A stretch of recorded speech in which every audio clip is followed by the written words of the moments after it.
You know, if you read any history, if you really read it, like, and you don't come away with the idea that evil exists, it's like you're just reading the wrong kind of history, you know.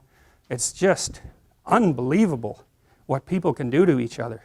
And we're so imaginative, you know. And one of the things I figured out about people, the reason that we have the knowledge of good and evil, let's say, is that because we're self-conscious and we know about ourselves, we know about our own vulnerability, right? You know what hurts you. You really know what hurts you, way more than an animal knows.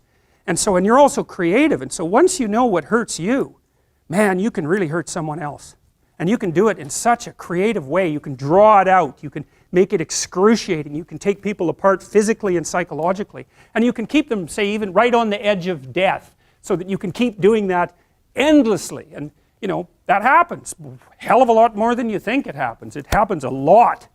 And so, well, and you think, well, you know, that doesn't involve me. It's like, oh yes it does, man, that's the problem, because you know, you're human, and that's the sort of things that human beings are capable of. And I'm not saying it's all probable that you do that ever, or that, but I'm saying that, you know, you got to take that into account. When you're looking at the world and you think about all the perpetrators out there, it's like, it's not like there's perpetrators and there's victims. That isn't how it works. It doesn't work that way at all. And so the horrors of humanity, as well as the noble elements of humanity, are all elements of your central being.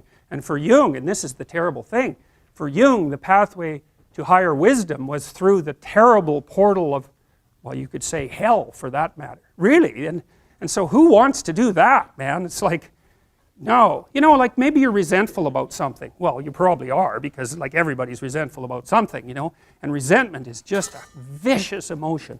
It's really useful. It's really useful, because if you're resentful about something, it either means that you should grow the hell up and accept the responsibility and quit sniveling around and whining, or it means that someone actually is oppressing you and pushing on you too hard and bullying you and demeaning you, and you have something to say or do that you're not saying or doing. And no wonder you're not saying or doing it, because, you know, it can be really dangerous to say things or do them to free yourself from being oppressed. You can get in a lot of trouble in the short term for doing it, so it's easier just to not say anything, sort of day after day. In the short term you protect yourself, but it just crushes you.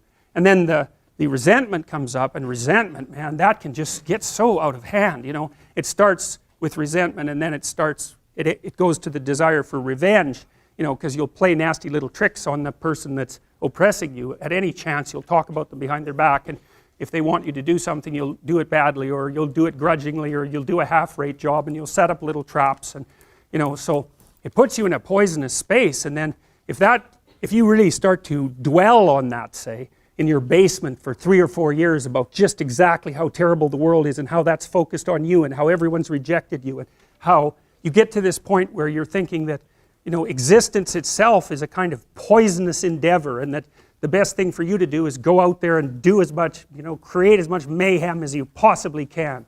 And if you really get to a dark place, you think, I'm going to create as much mayhem as I possibly can by targeting the most innocent thing I can possibly imagine. And so that's a bad road, man. There's dark things down there, but you can go there, and people do, and they go through the hole of resentment. And so resentment can tell you you've got something to say. You bloody well better say it. You gotta free yourself from what's oppressing you. You have to stand up for that, because otherwise you become oppressed, and then once you're oppressed, that's just not so good.